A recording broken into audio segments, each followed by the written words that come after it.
This is so much better. Hi, everybody. God, it's so great to see you. We work and we think and we plan and we make things happen. And I know how it is for us, carving out this time to be together as family, as one. And really special. And when it happens, we make it special, and we raise ourselves to a higher standard of getting along and making something beautiful together. So anyway, I want to tell you, I'm Allison Gray, the studio mate, proudly, of this man, this incredible man, for 40-some years. Anyway,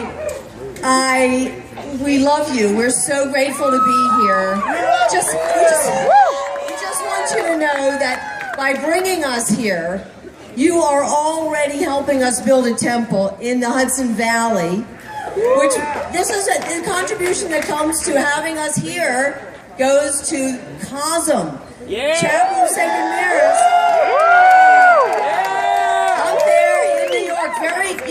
It's a great pilgrimage, and we want you to all visit us sometime. It's a very mini festival grounds. So you can come there, and we have mini festivals. These are big and beautiful, and I understand this is number 8 Purple Hatter. Is it? These get better, don't they? And we're trying to get better too. So we're going to tell you a little bit about that. But my best friend, my studio mate, the sexiest man I know, Alex Ray.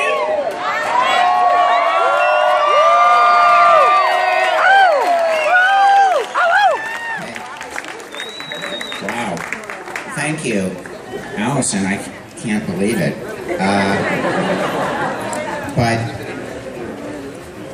you know, I think that one of the things that distinguishes our tribe is its purpleness. If you know what I mean.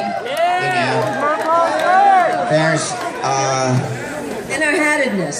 Exactly. That's the other part. And it means that I think, sacramental community is discovering, and spiritual community are coming together and seeing the alliance that's always been there. A lot of the yoga community, which is everywhere and such an important and powerful part of the American and world scene. Yoga transcends its original culture and has spread like a spiritual virus to uplift the world.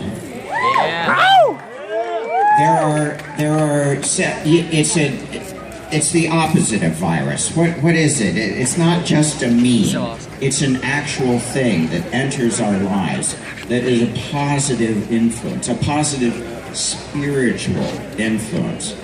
So we can look at the sacrament. The return of the sacrament. In 1897, Hefter synthesized mescaline from the peyote cactus, which was known to cause visions, but they did not know the alkaloid that caused it. But the discovery of which launched the new scientific era of the psychedelic movement and started to establish a credible anthropological thread of the cultures that for whom the sacrament was still an important part, of which the Native American Church is one, and the Huichol that are still in Mexico, a vibrant peyote-based sacramental society. There's the UDV and the Santo Daime, ayahuasca communities. The ayahuasca churches. Yeah! And TMT, yes. Okay. So there's You know, it was only 1955 that Stephen Cesaro discovered that DMT was psychoactive. They did not know the active ingredient. They called it telepathine. You know, and there's something that is really weird in this room. We don't know what it is.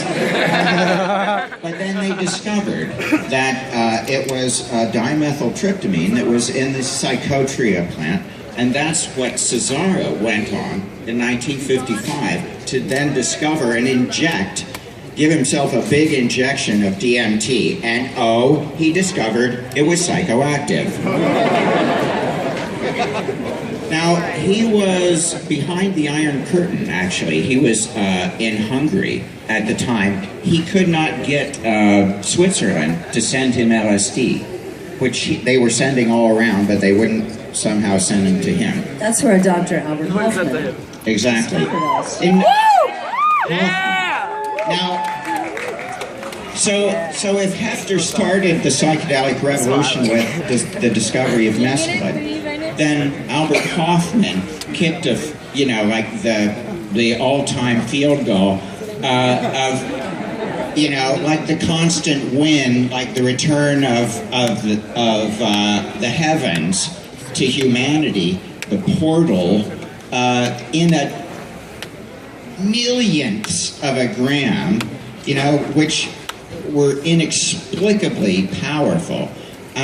And this was a man who synthesized, as many of you know this story, which was recently celebrated at Bicycle Day, April 19th. On April 19th, 1943, Hoffman takes the first LSD trip, self-induced, and discovers the powerful psychedelic journey. But he was so frightened, he thought he had poisoned himself, obviously, and was going to die. He was in the lab, it was 4:20 when he started his experiment in the afternoon in his lab notes. Taking like a millionth of a gram, nothing's active at this, but I'll be cautious and try it, And he was getting, wow, 250 mics, it was powerful. And in an hour, everything was, getting very frightening to somebody who didn't understand what a psychedelic experience was. And so he went through since it was wartime, 1943, he rode his bicycle through the town of Basel to his home. And so that's why they call it Bicycle Day, because of that scary first ride, tripping balls. And, we love you, Albert. Thank you for taking that ride. Because that launched a consciousness revolution. Now, when they started to study this, and nobody believed him. I took this amount and this happened. They said, surely you're, you don't know what you're talking about. And until they tried it, and then everyone believed. And so, what's also curious, that was right around 55, right when DMT was discovered, was when psilocybin got discovered too by the Western world, which was when Maria Sabina gave Gordon Wasson the psychedelic mushroom down in Oaxaca in Mexico. Now, she felt compelled to share this secret, which had been driven into the hills of Mexico, deep, because of course, the good Christians came and saw people going, visiting demons, and clearly they needed to be killed, basically. And so you learn that you did not talk about that stuff to the white people, especially. And so injecting that you are mentioning the names of sacraments that are neither toxic nor addictive. Okay, we're not talking about everything. We're not like, you know, we're talking about people who have not been harmed. So now the new understanding of some of these substances is that used in a sacred or sacramental or healing setting, they can find no harm. Exactly. And so sacramental culture is beginning to reclaim its ancient roots. As many of us understand, the earliest written spiritual text is the Rig Veda.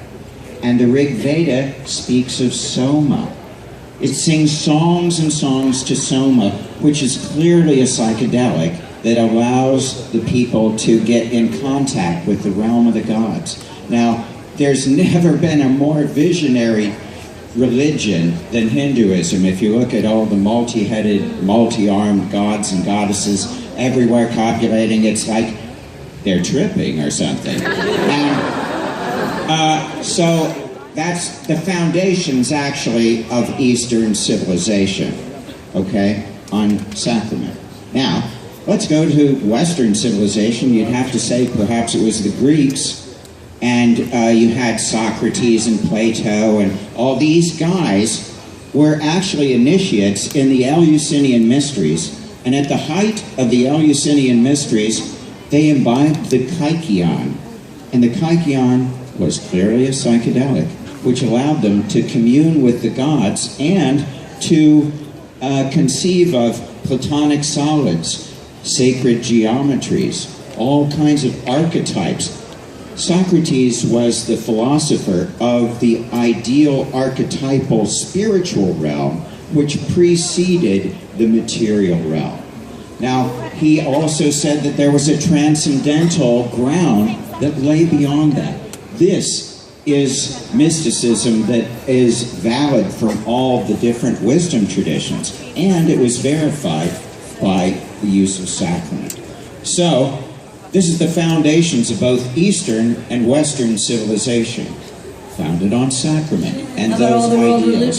So now let's go to South America and throughout Central America, and that is clearly, you ever seen those psychedelic mushroom stones? Most were attempted to be destroyed, but many were hid. There still exist a few hundred, and they're ancient stones that were clearly characters, you know, that were very psychedelic mushrooms. And if you look back even 10,000, 12,000 years to the Cashhilly Algiers in Africa, you see cave art that was clearly little psychedelic characters sprouting mushrooms all over themselves, or little mushroom-headed characters running around gleefully carrying mushrooms. And so you know they were tripping, but this was cave art, you know, Neolithic. So these are our ancestors, and it transcends Judeo-Christian culture, actually, and connects us with, and I think as McKenna was talking about, that was the archaic revival he was talking about. We're going back to sacramental roots to get a reset, because for some reason God did put in a cosmic reset button for humanity. If they're willing to take the right pill or drink the right sacrament and treat it in a sacred manner, then we can all rise and evolve together, conceiving of ways to become more and more eco-conscious by gathering together in the nature field here and feeling supportive to each other, supportive to each other. Taking care of each other this whole time for this whole festival. Watching out for each other, making sure everybody's okay. And listen, we have this place that you can come visit if you ever have the urge to go see New York. It's such an awesome state. It's right up there. We love Florida. So come on up and see us. You can get there from the center of town, and you can come right to Cosm and get a little piece of the woods and a little piece of the festival culture up there at Cosm. And we're building a temple. Yeah. A temple is the work of a community. It is the Love Tribe community that's building this temple. Alex heard a voice that says, what did it say, Alex? The inevitable consequence of love is the building of temples. There you go. So when we come together as a group, soul, light body, it may be a temporary, gathering, but still we're united. And by your contributions to this effort and the producers' generous contribution to Cosm, it's allowing this dream to come into form. So thank you.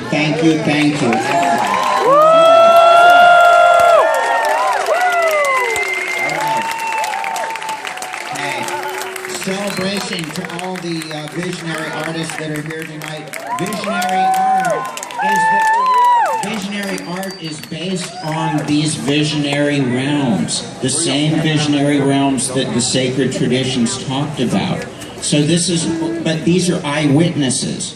This is what ideally the visionary artist is transmitting and translating a visionary experience, a mystical visionary experience that they had, a moment of God contact. Many of us have had these moments. So the transcription of these helps to validate it with each other, and it makes it an authentic sacred art. So we're in our nascent early phase. Christianity 70 years out from Jesus. You know what was happening with Christians?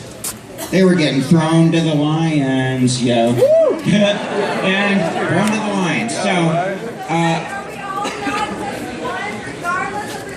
yes, absolutely oneness. That's it. All right, love you.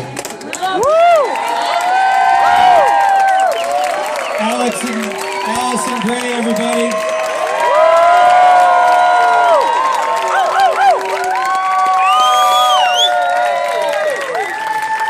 They're going to be at the merch tent after the Naco set tonight. They're going to be painting on stage with Random Rob and with Naco. Go see them up at the merch tent later. Random Rob coming up in a minute. Sweet.